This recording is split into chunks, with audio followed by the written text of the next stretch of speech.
The gravity of the time is such that every new avenue of peace, no matter how dimly discernible, should be explored.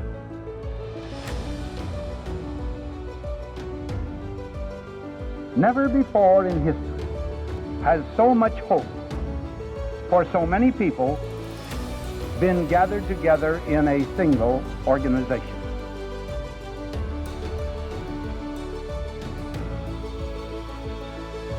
You will provide a great share of the wisdom, of the courage, and the faith which can bring to this world lasting peace for all nations and happiness and well-being for all men.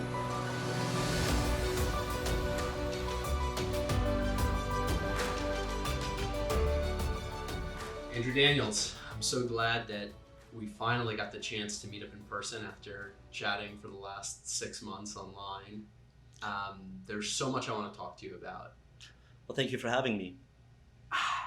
I'm glad we started recording too, because otherwise I feel like we could have just been chatting for the next 6 hours also. Absolutely. When we first got connected, I'm going to tell the story of how we first got connected. You reached out to me because you saw I had the podcast going and you sent me your book. And at first I was a little dismissive because I sent it around to a few people. I was like, does anyone know this guy? And then I called you up and I was like, how did you do your research for this book? You know, where did it all come from? And you were like, oh, I just did it online. And here I am running around the world trying to meet people. So at first I was a little bit dismissive. But then I bought the book and I read the book. And I think it is one of the greatest accumulations of knowledge in the nuclear sector and one of the best styles of writing that I could have ever imagined. Well, I think there was a real gap in terms of what was out there and what you can read in nuclear power history. And this was a story that needed to be told. I think that the history of nuclear power is actually fascinating, and when you collect it in this book, I feel that it's a really compelling set of narratives. I sort of structured the book as 15 mini narratives that kind of flow together into one whole story about nuclear power. But each of them form their own story. There's a story of Chernobyl, of 3 Mile Island, of fuel, of safety. Of the pro-nuclear versus anti-nuclear debates, of the economics. I mean, you said 15 different narratives here. And they really are. Each one of these, I feel like, could be its own book at some point as well. Well, and it's also possible to read the book out of order. That you can just read a chapter on something you're interested in and it stands alone. The book was kind of designed to be a pop history book aimed at someone who knows nothing about nuclear power. And the goal was to entice someone who knew nothing about nuclear power and make it interesting to them. And that's a bit of an uphill battle because I really do believe with nuclear power, the dominant reaction is avoidance. People don't want to learn about it. They don't want to hear about it. They don't want to talk about it. Unless they already have an interest in it, it's a bit of a struggle. But I find that by talking to people, I can make them interested in nuclear power in 10 minutes. So the goal was to be able to do that also in the book form and draw people in to what is really a very important story because I really believe that nuclear power is our solution to air pollution, and air pollution is the most important issue, or one of the most important issues of our time. One of the things I set out to do was not to write a book about climate change. I didn't want to rewrite an inconvenient truth. I've decided that air pollution is a straightforward enough topic, and it unites everyone no matter how you feel about climate change. So if you believe in climate change, then nuclear power is compelling. And if you don't believe in climate change, well, nuclear power is still the solution to air pollution, which is a serious scourge and really one that's kind of underrated or underappreciated. One response I get from readers of my book is that they say they're surprised by not only how good nuclear power is, but by how bad coal is. And they never realized that until they read my book. Let's jump back in time a little bit, because you're kind of an untraditional guy to have done such a thorough research project into the nuclear space. And you're just kind of an interesting guy in general. You're from Ottawa initially, is that right? That's right. But not only does your life experience span multiple degrees, but multiple countries as well. Um, you grew up in Rome for some period of time? Yeah, briefly. Well, I lived there while my father lived there, and I went to a school there. So, yeah, you're Your dad right. was involved in international efforts of some sort? Yeah, his background is in international development. So he worked in the International Development Research Center and for a UN organization. And I suppose I could say that that does shape my perspective to some degree. I want to, scope out and discover all the various diverse viewpoints on something, rather than come in with an idea and kind of hammer it. When someone asked me about how I wrote my book, and they said, "Well, you come with a conclusion, then you fill in the information." I said, "No, I did the opposite. I took a more scientific approach, where I did the research, and then my conclusion flowed from what I discovered." Right. You, especially on the pro-nuclear versus anti-nuclear, before you even got started writing this, you kind of went in with an open mind from both sides, just researching the two different sides. To some degree, absolutely. I felt that was important, and I wanted to understand both sides for their own merits, and also I wanted to make sure I was doing the right thing. And at several points, I questioned, "Is this research all correct?" And I tried to criticize myself and kind of see how well it held up. And I think by the end of, it took me at least a couple of years of research to do this. I felt very certain that I'd touched on the right things and eliminated the wrong ones. Tell me more about your life. I know you speak Japanese fluently and French fluently and obviously English fluently. So you also lived in Japan as well. Yeah, I lived in Japan, and I actually did a year of study there at Kyoto University. I was an exchange student, and I took courses with other Japanese students there. And later, after I graduated from my undergrad, I returned to teach English and French part-time. Well, sorry, English full-time and French part-time. So I've lived in Japan twice, and appreciate it greatly, and have admirations for a lot of things in Japan, including their nuclear power industry. So I'd say I was a little invested in some of the questions that came up in this research. Your interests, I mean, you love to read. You don't just write on nuclear power, you've written on history in general, but then also, now that you know so much about nuclear power, I know that you want to tie those two things together and relook at different periods of the world through the lens of how nuclear energy shaped them. Absolutely. My current project is a book about how the world changed between 1989 and 2001. And I feel that most histories are nuclear power blind. So one of my objectives is to incorporate nuclear power and show how either its adaptation or the lack of it has shaped both our physical and social and environmental history. I feel that this is invisible, and this is part of the problem about nuclear power. The nuclear power kind of falls into a blind spot, and then this gets repeated and repeated, particularly in the social sciences. There's a real gap about analyzing nuclear power and fitting it in and looking at how do people react to nuclear power. One author, Spencer Weir, talked about how psychologists looked at the effect of nuclear war increasingly in the 1950s, and then it kind of vanished in the 1960s, that it became a topic that was too difficult for even experts to work on. I think this has been perpetuated going forward, and it touches again on those issues about avoidance and denial, that this is an uncomfortable subject for some people, and then they don't think about it, and that perpetuates the denial, it perpetuates the avoidance, and we perpetuate this to children. It's tragic that we don't teach children about radiation. It's an absolutely necessary thing. Parents expect their children should learn about volcanoes, and children do not need to learn about volcanoes at all.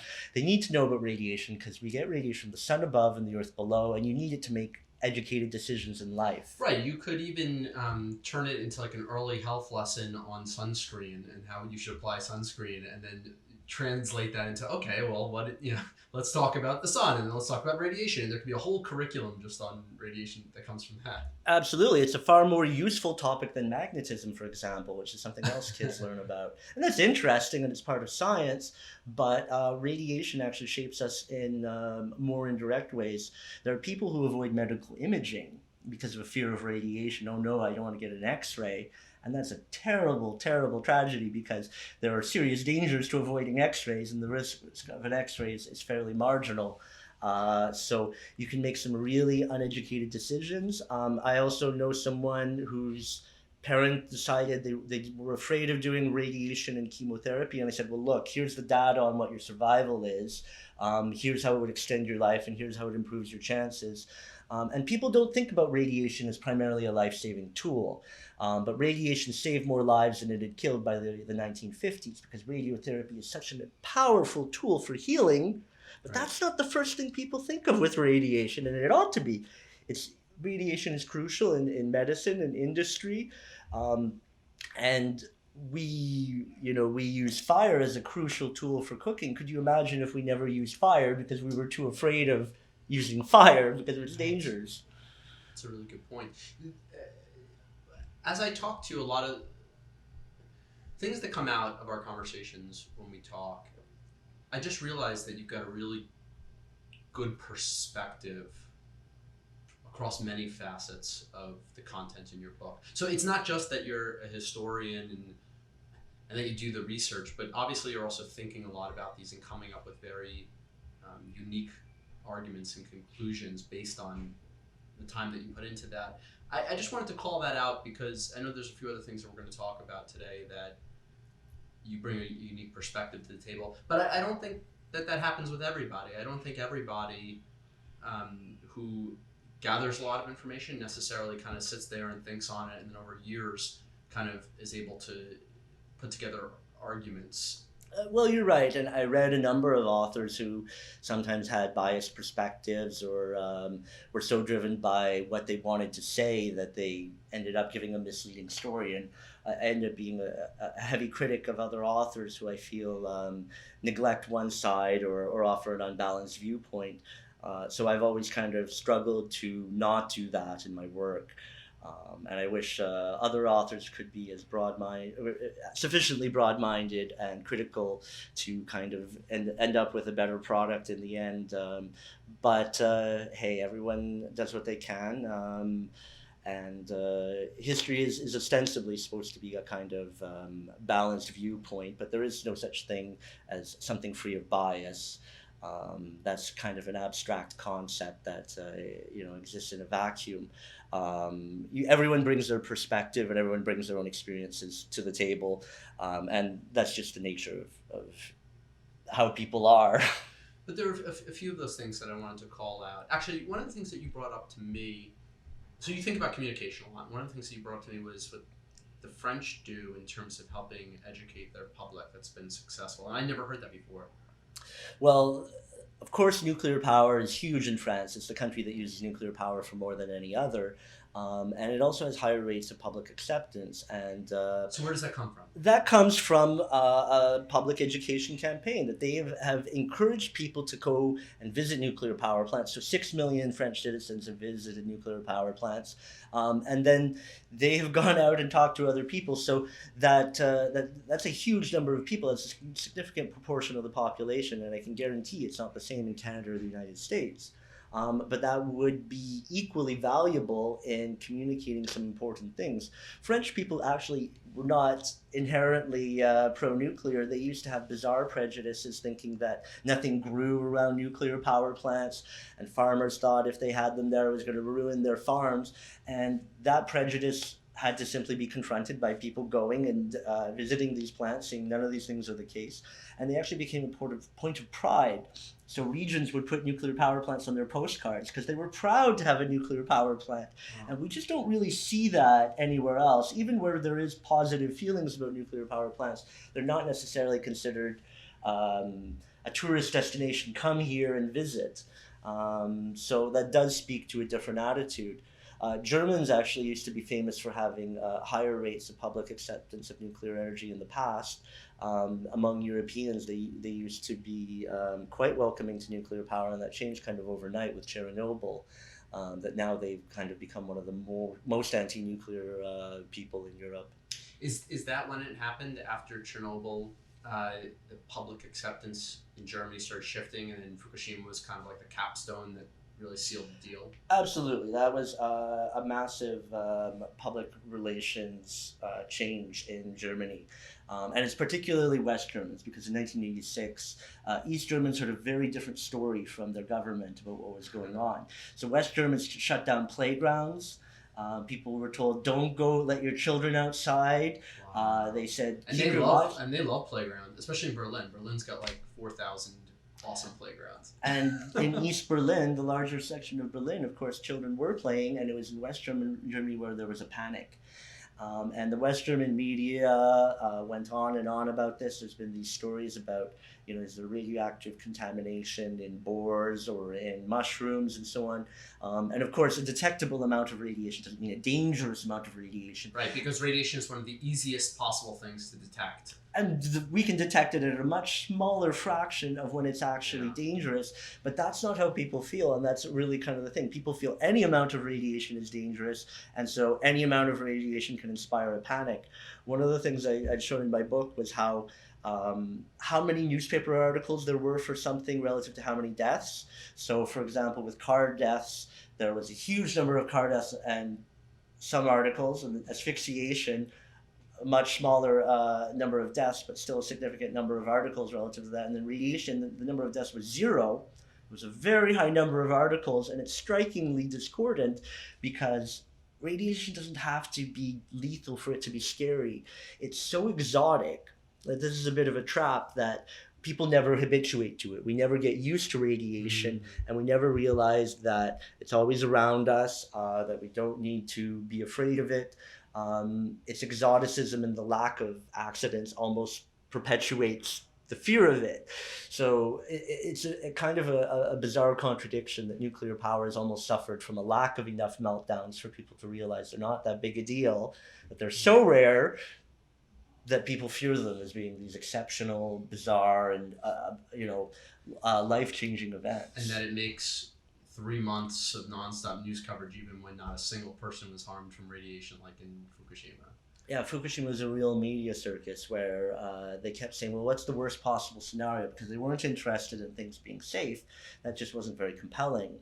And as well as what the media reported, there was also kind of a rumor mill that existed, as it did at Chernobyl, about magical, hysterical effects, giant sea creatures dead on the sea floor, or fruit that was mutated. And these were pure inventions, but they seemed credible to people. And it touches on the stereotypes and the feelings people feel about nuclear power that ends up shaping how they respond to it, because the reactions to nuclear power are primarily emotional rather than logical. So how would you articulate the various things that shape the way that people feel? What were the buckets that you break them out into? Well, for me, I felt in my book I zeroed in on 3 major things, and that's people's feelings about nuclear power come from 3 things, and that's first and foremost the nuclear accidents like Chernobyl, Fukushima, and 3 Mile Island, all of which had a massive effect on public opinion. The second is its treatment in the media and the news. And that's a little more subtle because we don't depict nuclear power very often. It's almost invisible. It's very, very rare to see nuclear power plants as a natural part of a city or a town.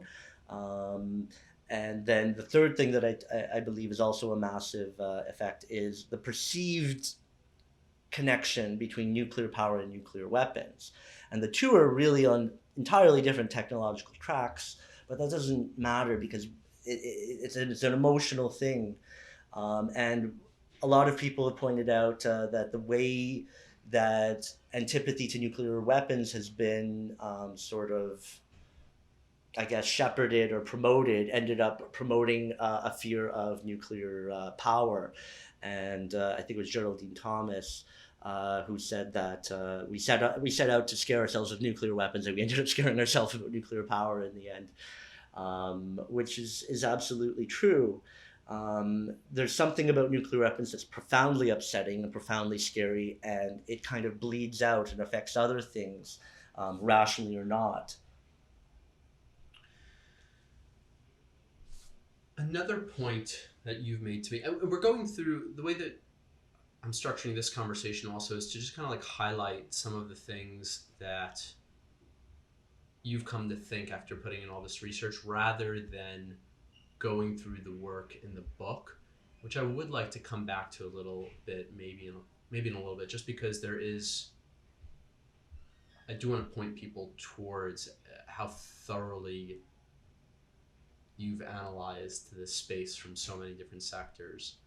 But one of the other things that I know we want to talk about are how we buy reactors and how we think about buying reactors on the international stage. I find this particularly interesting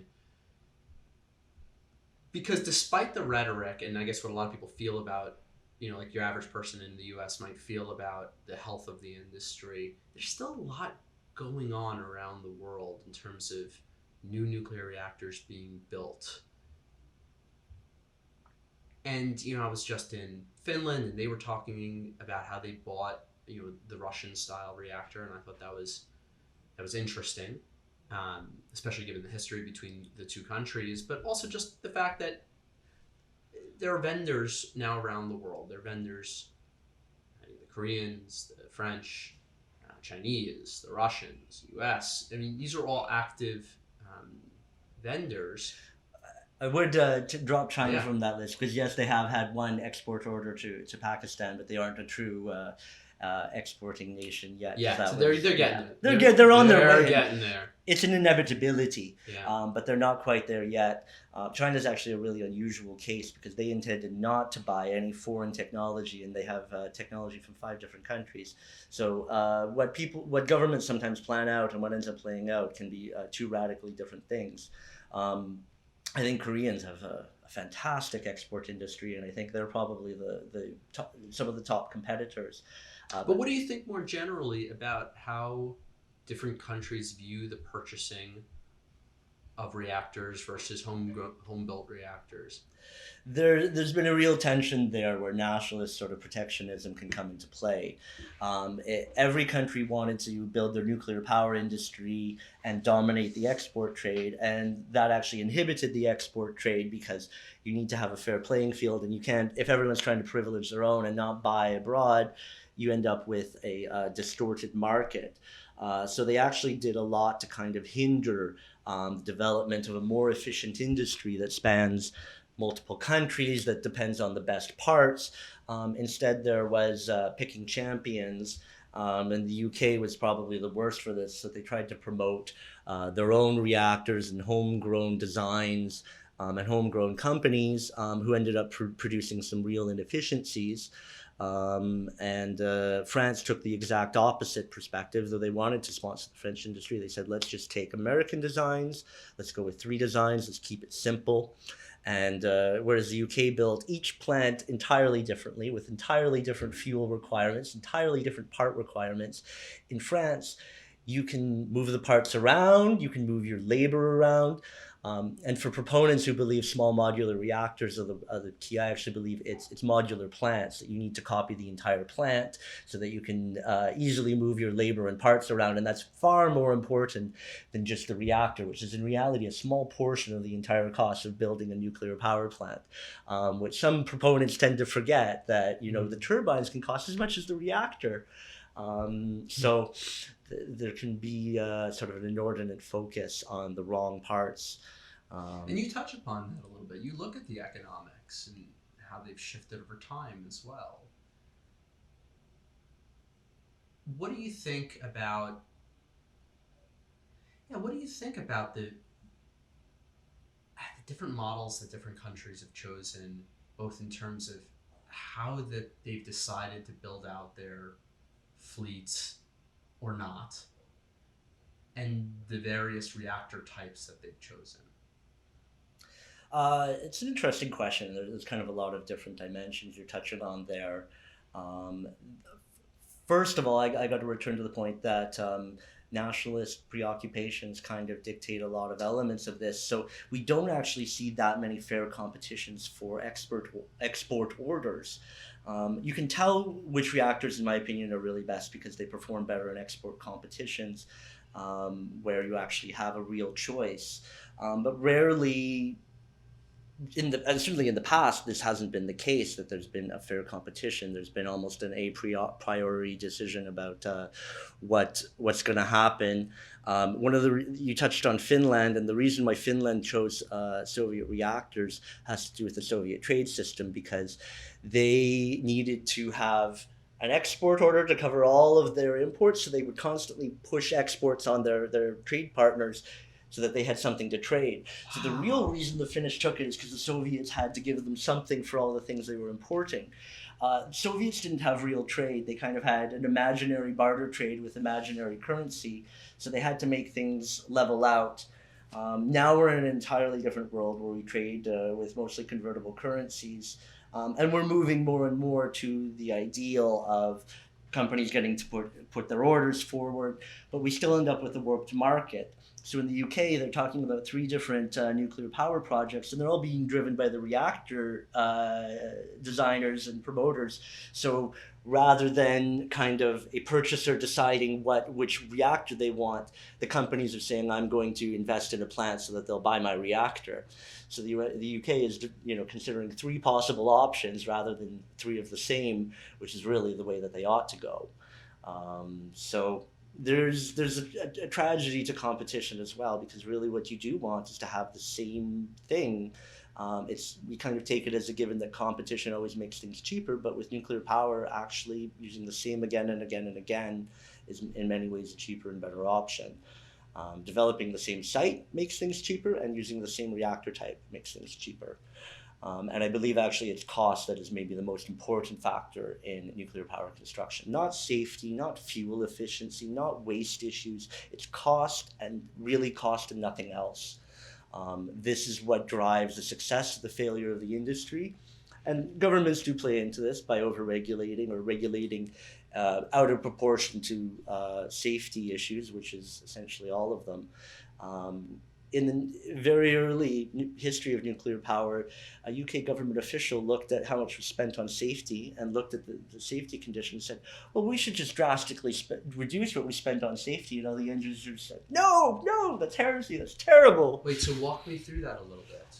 Sure, well, they could just look. I mean, in the 1960s, of course, there was a more limited knowledge about how safe nuclear power would perform over 30 years, but they could see that there weren't giant accidents that warranted, for example, the giant spending that they were devoting to nuclear power. And we've only gone from there to more absurd, that we piled on even more bizarre safety requirements.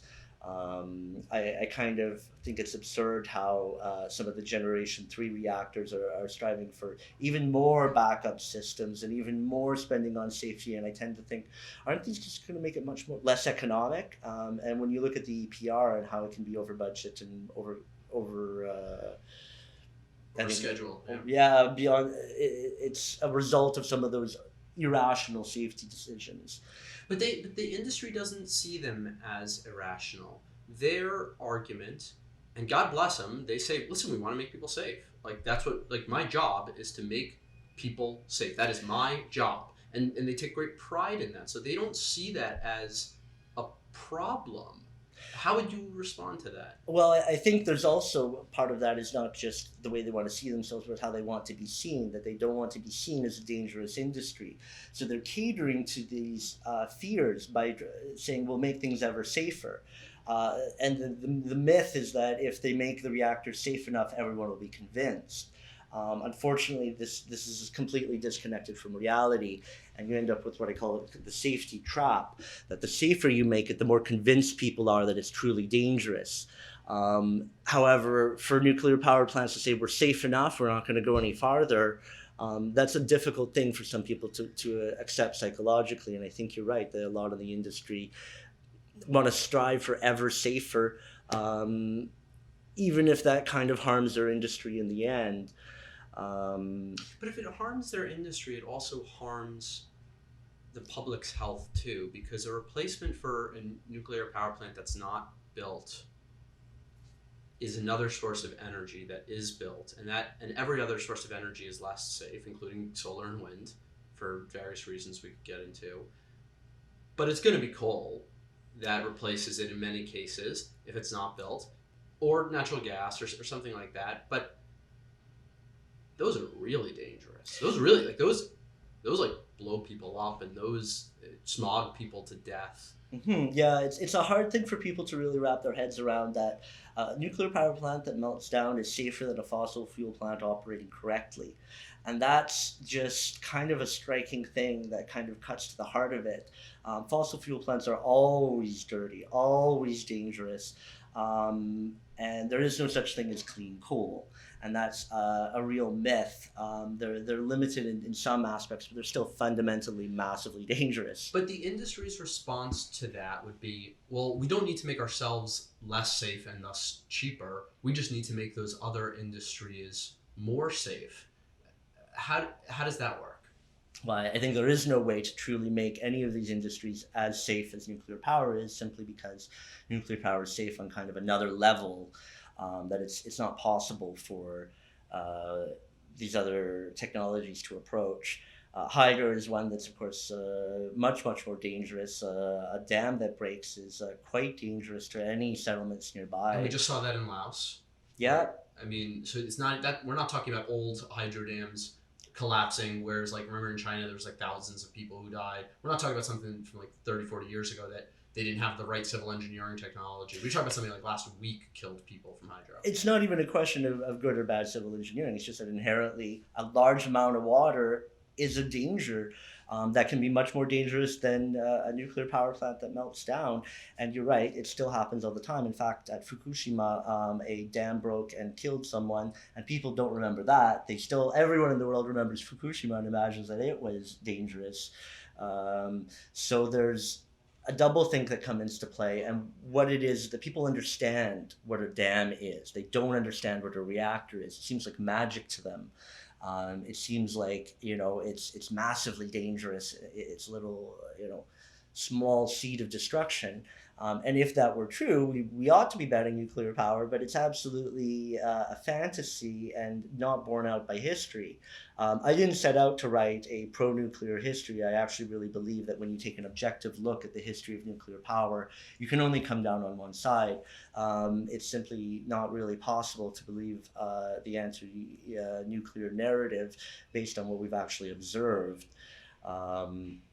So I think that the solution is to get to that magical thinking that there's nothing magic about nuclear power. You can understand it as a natural process, a natural part of the world, and that if you understand it, it's really not scary. But so, okay, I see how you can say that, in France they did a great job. They carried out this like public information campaign, got people actually at the reactors. I do think it's a good idea.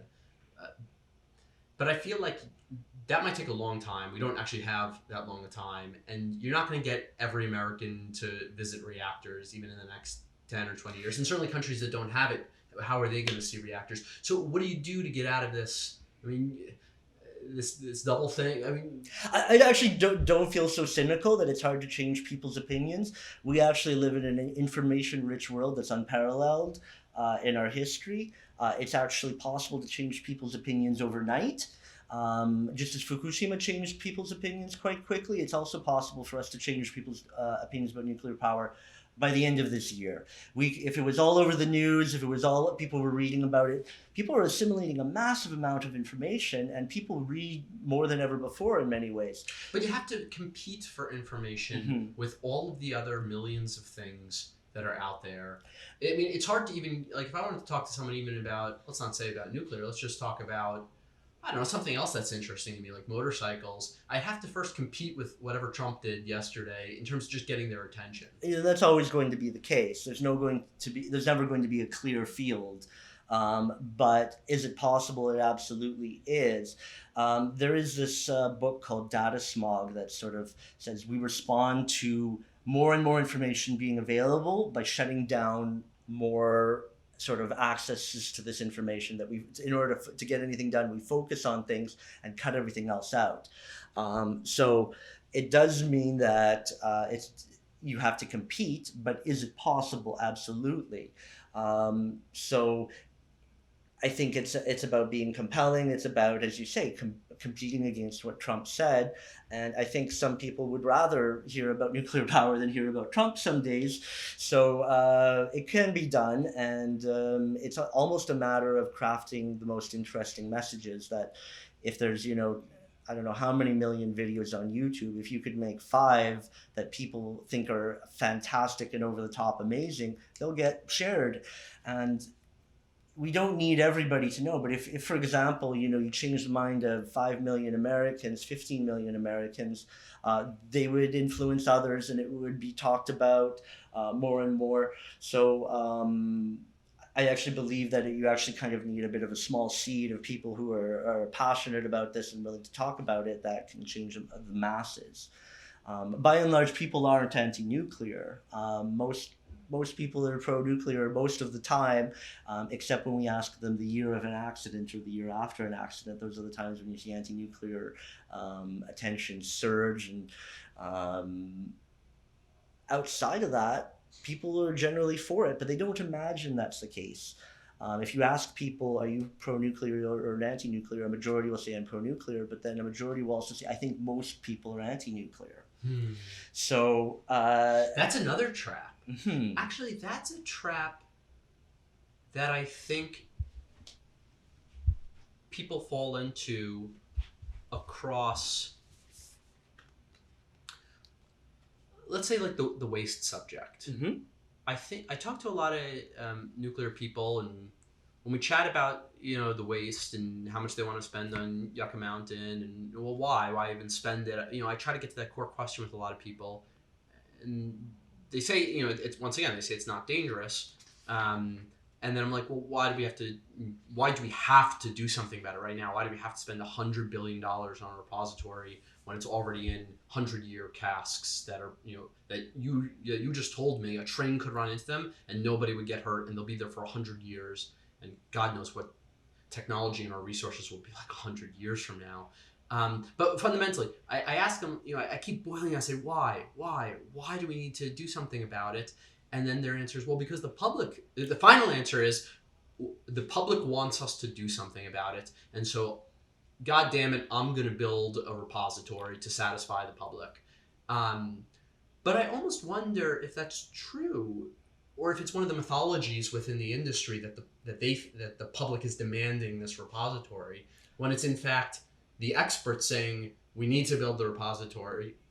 So then the public might think, well, when I Google nuclear waste, it says, well, here's an expert saying we need to build a repository.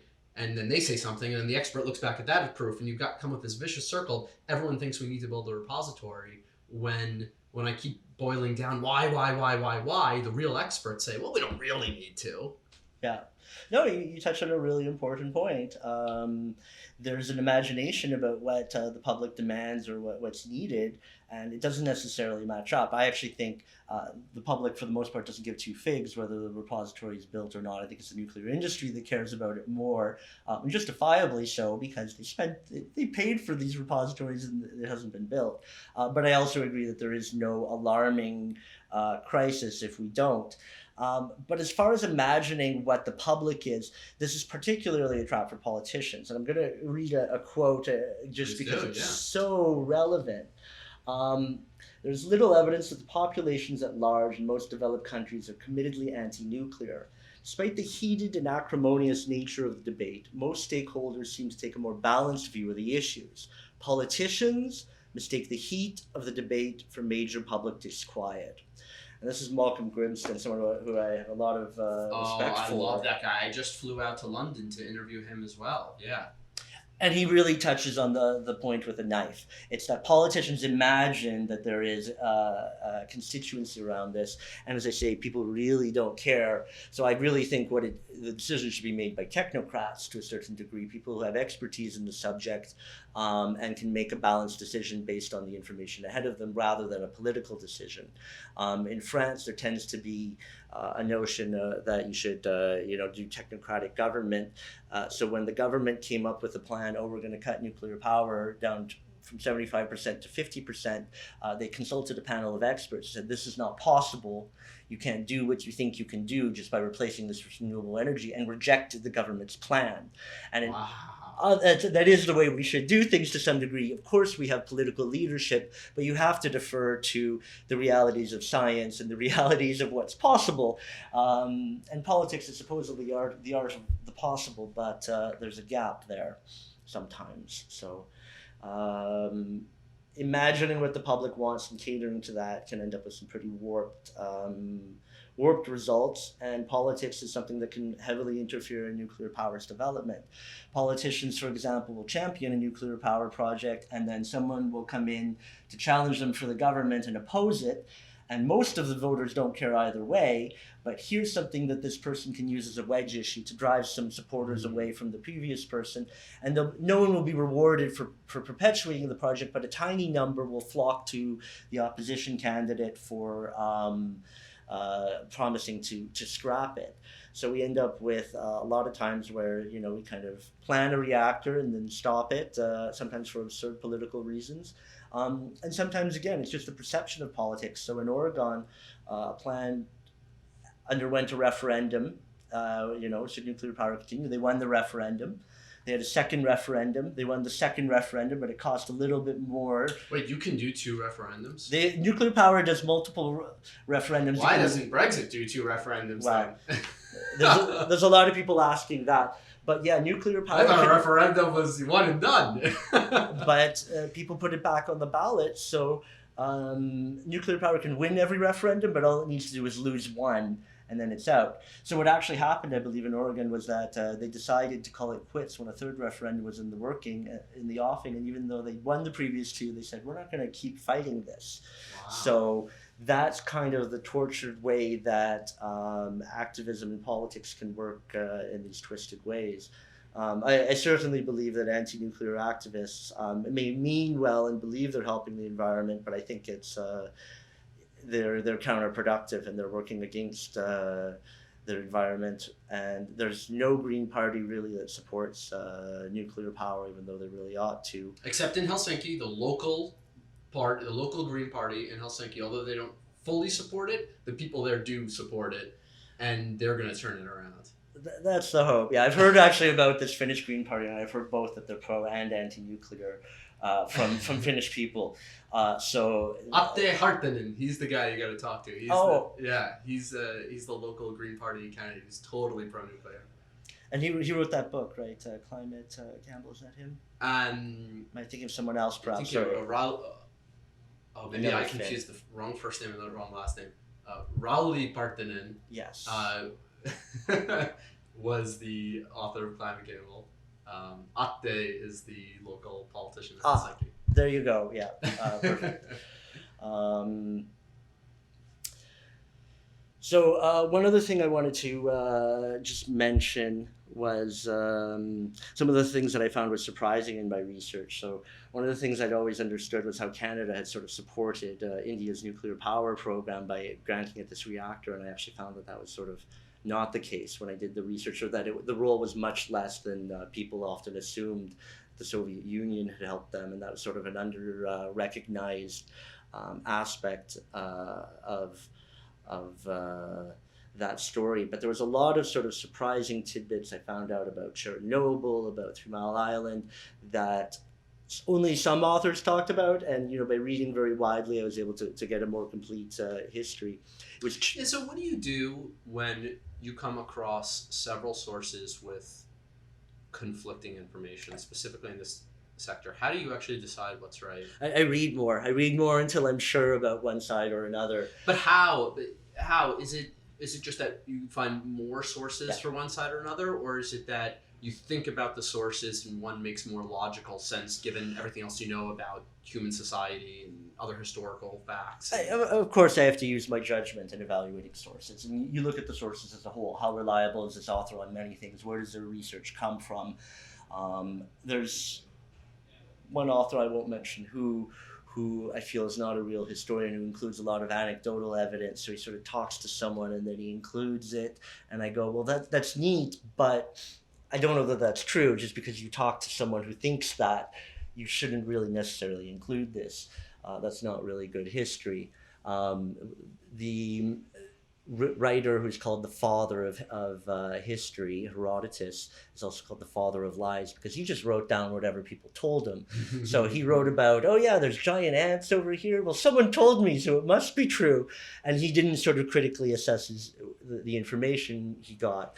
So of course I have to be highly critical. And it was with Chernobyl that it was the most difficult to sort through many conflicting accounts to really get at what really happened there. And I actually had to spend, I think, a page and a half just explaining why I decided to reject certain sources. I said, for example, this source bases its knowledge on projections rather than actual data.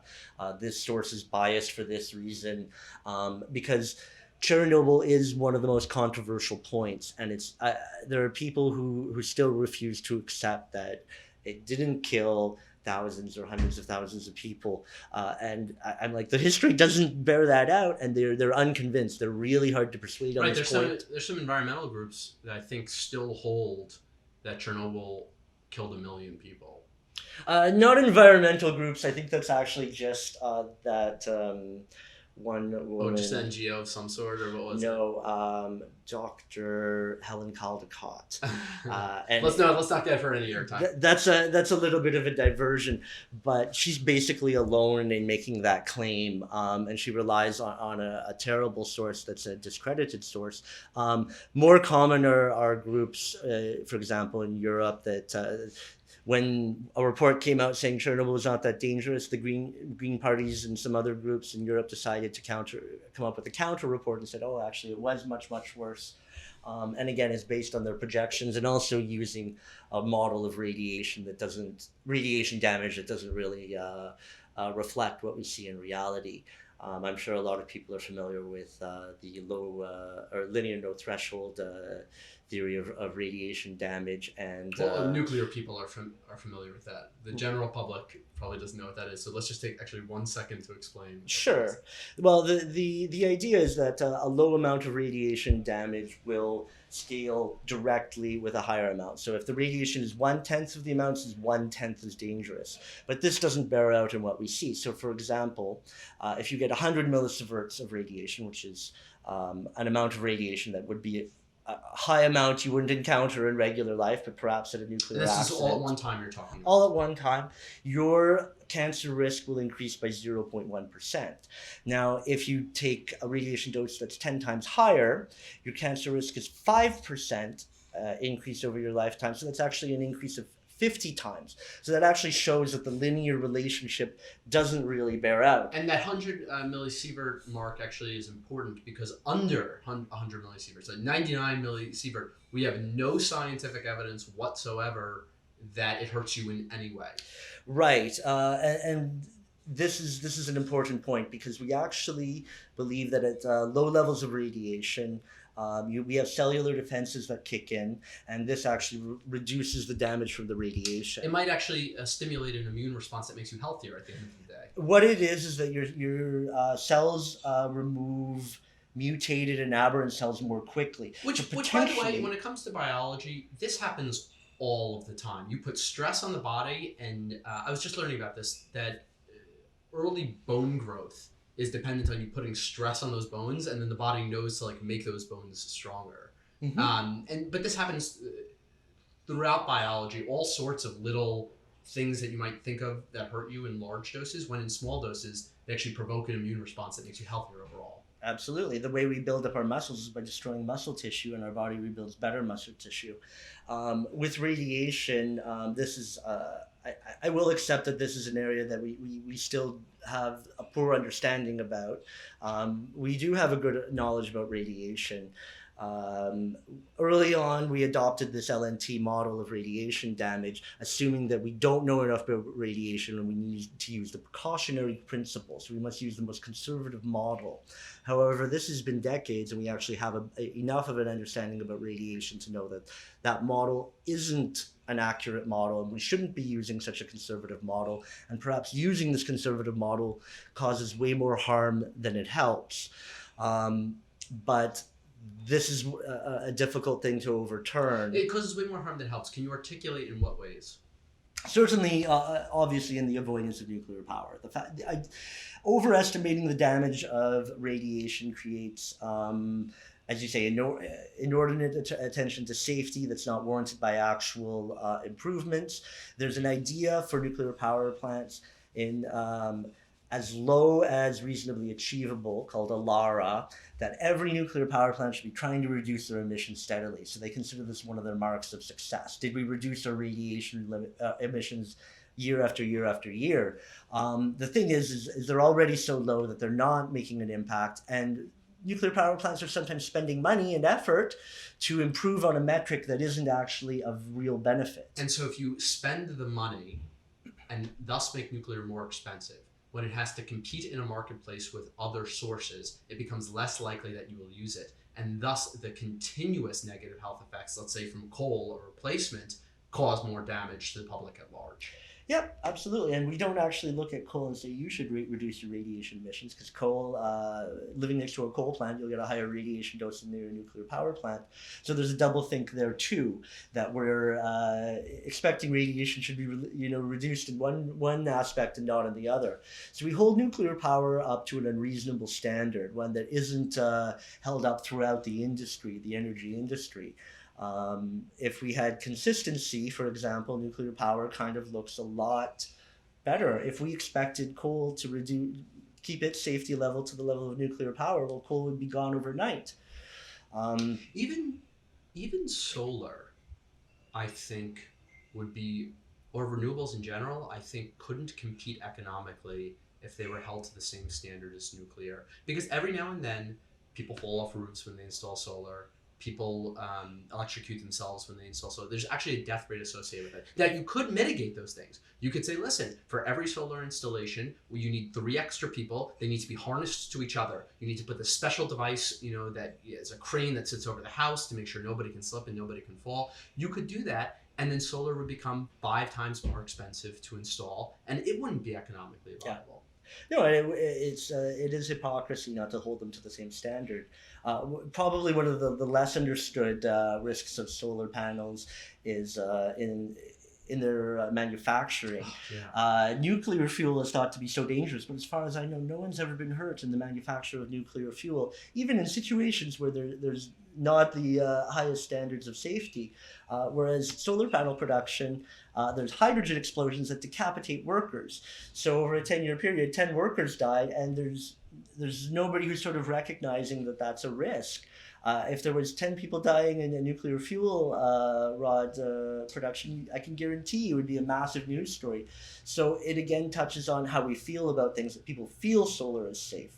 Because they've greenwashed a lot of the production that goes into solar and wind. People think that because what they look at when it's installed in their houses is silicon. Okay, silicon, that seems fairly safe. And glass, that seems fairly safe.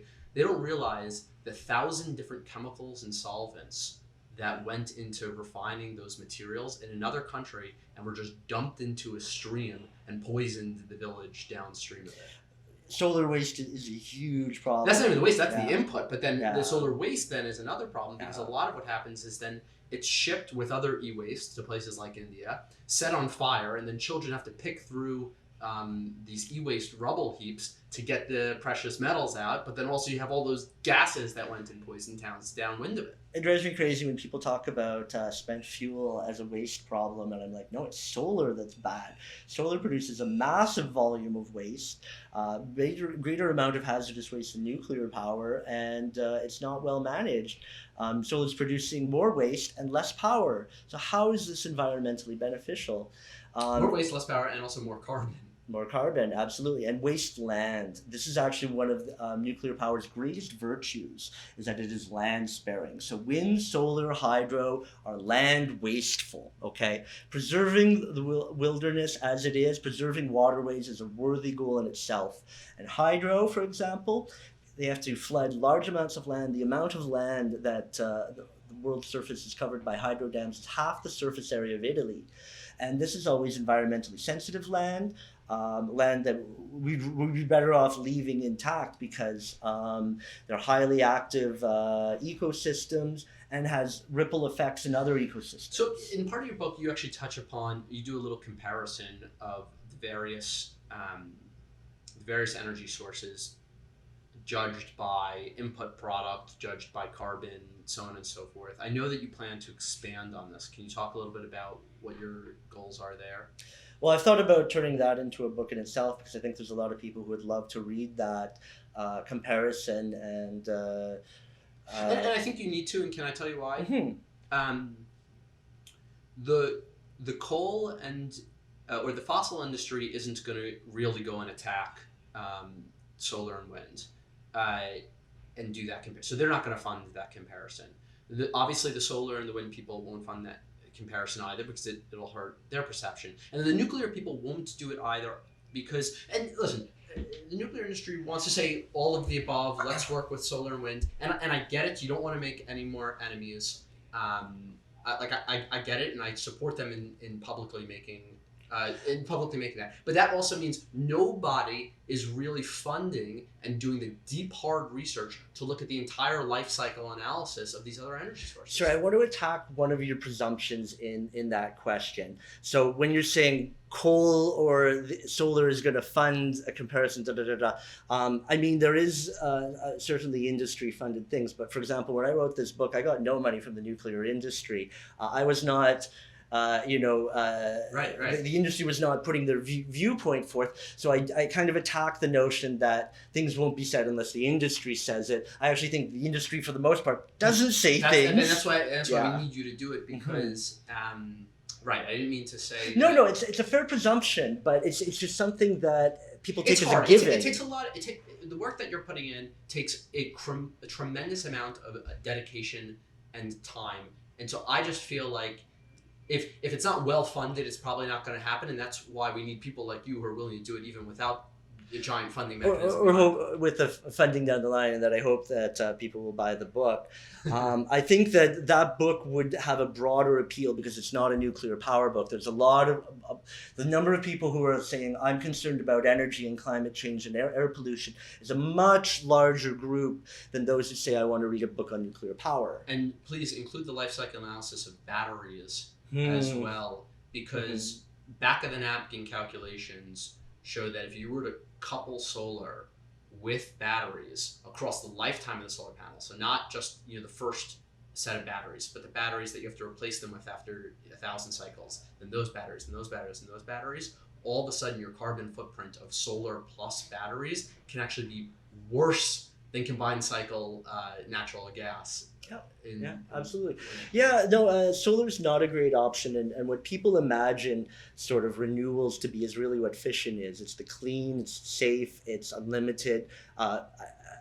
People say, oh, if uranium is so abundant, why don't we have nuclear power plants everywhere? I say, yeah, that's it. We have enough uranium to last for billions of years, effectively. We could recycle nuclear fuel, which people are often stunned by. But even then, the amount of uranium that's available in the Earth's crust is staggering. Sorry, just to rant a little bit with you for a second too. The amount of uranium in the ocean, which isn't as high as that in the crust, is also staggering. And the ocean does this amazing thing. The ocean is in a state of equilibrium with the Earth's crust. And so as you pull out certain elements from it, like uranium, it replenishes itself because it's literally connected. The same leaching process that copper miners use when they pump chemicals down to pull the copper out.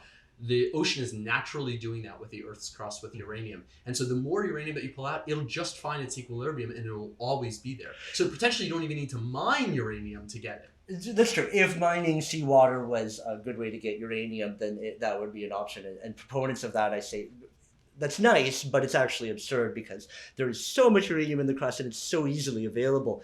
Uranium is as common as tin, and people are stunned by that as well.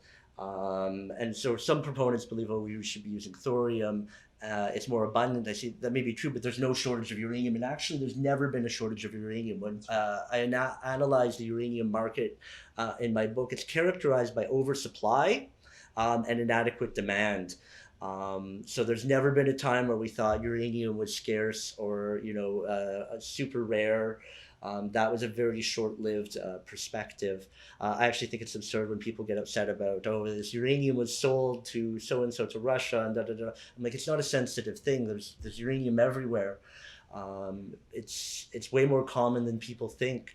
People actually eat a tiny amount in their diets just because it's present in the Earth's surface. Not a dangerous amount, of course, but a marginal amount just because it's everywhere.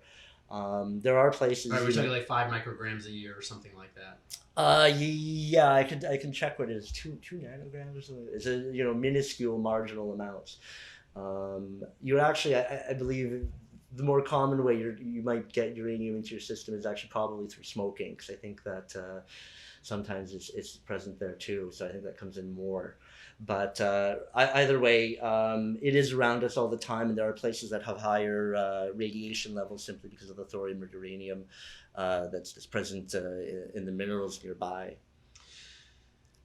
Andrew, I could probably just rant and chat with you about this forever, but our audience does have a attention span usually limited to about an hour. So I'd like to wrap up here and maybe ask you if there's just kind of one more insight or perspective or hope that you have with where the industry is going and or how it should move forward from here. Sure. I think I have some perspectives that are a bit out of line with probably some of your other guests. So I'm generally a skeptic and an opponent of new reactor designs, and I feel we don't need to reinvent the wheel, that the reactors we invented in the 1950s and 60s are fantastic. Their safety record is more than acceptable. And the danger actually is that nuclear power has suffered from too many technological paths. There's many choices of coolant, choices of fuel, choices. You could have an organic reactor. You could have so many different ways to do it. That this is sort of diffuse technological focus, whereas coal and gas plants are focused on improve the turbine, improve this element, and a more finite number of parts. We've said, well, should we do gas-cooled reactors? Should we do pebble bed reactors? And I really feel that we don't need new reactors as much as we need reactors now. I feel that the crisis in air pollution is right now. I don't believe we should be trying to work for the future, inventing reactors for 2030. We should ban all coal plants, new coal plants right now, except maybe for the poorest countries. When you're under 1,000 GDP per capita or 3,000 GDP per capita, maybe you should get a pass on being able to build coal plants. But really, I think we should be having nuclear power plants as the only new plants around the world for the most part. We can do this with only nuclear. We can do this with mostly nuclear and a tiny bit of renewables. I say this in my book that renewables are a side salad, but you still need an entree. I think that we should have public investment in nuclear power. And for a lot of American listeners, they'll find this heresy because they find the idea of massive public investment difficult to swallow.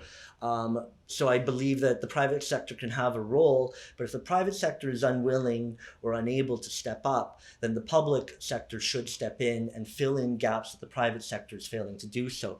We consider it completely natural that the government provides us with clean water, and it ought to be just as equally natural they could provide us with clean air. And the private sector will not adequately recognize the values of clean air. At least it's not going to figure in the calculations of whether to build a nuclear power plant or not, which is driven purely by profit motivations. So I believe that if the private sector will do it, great. The public sector needs to fill in the gap for the rest. And I actually would love to see if the utopian vision proposed in the Paris climate talks was realized, where all these governments would promise all this aid for energy, which is what they've said they're going to do in order to deal with new energy development, which actually hasn't materialized. But if they did do this and it was devoted to nuclear power plants, we could see power plants being built in Nigeria, in Brazil, with aid dollars and potentially public funding. So to me, the nuclear power plants are so important. They need to be built at whatever method is necessary. And I think that there's a global public interest in this, that we all live and breathe from one atmosphere, so we benefit when nuclear power plants are built in China and India. The biggest benefits are Indians and Chinese people, but we all do benefit. And particularly their neighbors. Coal travels for hundreds of kilometers and lodges itself in our lungs. So even though Ontario, for example, where we are now, has banned coal power plants, we still get coal from Michigan and Ohio and our neighbors. I don't know if there's been a study that analyzes this in North America, but in Europe they can look at, if you build a coal plant, the coal plants in Poland kill 4,000 people abroad, the German coal plants kill so many people abroad. And that's appalling. There seem to be no consequences for that, and that's absurd. I think we should tax pollution. I don't think that's such a radical idea, and it's not such an offensive idea. It's using a normal market mechanism to deal with what is a common social problem, and that is what governments are supposed to do. I really think that it's so important that we should be focusing on this. This is more important than wars or climate change. Every year air pollution kills more people than all the wars in the world do, and that's been the case for decades. But that's not how people feel. People go, oh, it's tragic. There's been a mass murder. But they don't go, it's tragic, so many people had heart disease and strokes from air pollution. And that's actually how many people die from coal power. It's not just lung cancer and emphysema or other lung things. It's coal particles travel in our hearts and through our circulatory system. So there's a lack of appreciation of the real dangers we're facing. And I feel a lack of attention to the immediacy and the importance and the scale of the danger. So I often feel I have to talk people into saying, we need nuclear power because air pollution is this massive thing. And they go, really? I go, yeah, it really, really is. People look for a magic bullet solution to health. They want to eat organic or do a magic exercise so that their health is magically improved. It's nuclear power that's the simple magic bullet. If we had clean air, we'd all feel more energetic and not so sluggish. And I think that's actually the magic solution. And people sometimes want to think, it can't be that simple, or it has to be more diverse. People say, well, what about, just having a diversity of energy sources? I'm like, I don't think that's nearly as good as having 90% nuclear or 95% nuclear. I think the regions that are unsuitable for nuclear are almost insignificant. Communities that have less than 500 people, for example, in the far north of Canada, can use diesel generators because that's really such a tiny area, or tiny islands where the population is really tiny. But even medium-sized islands, Puerto Rico has an economy that can support multiple nuclear power plants. So it's thought of or rejected as inappropriate for the wrong reasons. Sometimes it's rejected by some areas. We don't have uranium, so we shouldn't have nuclear power. And I read an editorial in Uganda saying we don't have uranium, so we shouldn't have nuclear power. And it's such an absurd set of logic, because even if there was uranium in Uganda, it wouldn't make one iota of difference. But there is this nationalist thinking. We have coal. Let's use coal. And that's the reason why Denmark rejected nuclear power. It's factored into Ireland's thinking. So again, these nationalist preoccupations kind of get in the way, and people forget their own best interests. Uranium is extraordinarily cheap, and even if you have to import 100% of it, it doesn't make an iota of difference, because fuel is so cheap relative to what you get out of it. So I really do hope that nuclear power becomes able to break out of this trap of avoidance, and it kind of enters into the public eye. And I feel we're improving, and I feel people are more open to it. Young people are like, sure, yeah, I'll talk about nuclear power. And some older people tend to go, oh no, I've made up my mind about that. It's horrible. Let me argue with you about why it's horrible. So there is a generation gap there too, to a limited extent. But I think things can improve, and I'm optimistic, and I very much hope to help change people's ideas, as I think you're doing a great job in promoting and helping in that goal. Andrew Daniels, thank you so much. Thanks very much for having me.